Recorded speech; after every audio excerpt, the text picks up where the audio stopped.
I'm Coach LV, papakita ko sa inyo kung paano gawin ang Bulgarian split squats.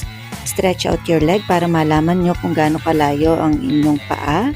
And then isang paa sa bench or sa upuan. Slightly bend forward para mas tamaan ng glutes or inyong butt. And target natin yung ating knee sa likuran ay maibaba natin sa floor. Pero hindi nasasayad ang ating knee sa floor. Pwede itong gawin na may dumbbells or body weight lang. Napaka-challenging niya, so I advise na para sa mga beginner or first time na gagawin to, body weight lang muna. At lahat ng weight ninyo, kunin lahat sa heel para mas tamaan ninyong butt. Ang Bulgarian split squats, target nito ang pinakamalaking muscle natin sa ating glutes or sa ating booty. Tatamaan din ang ating hita or ang ating quads at ang ating hamstrings or ang likuran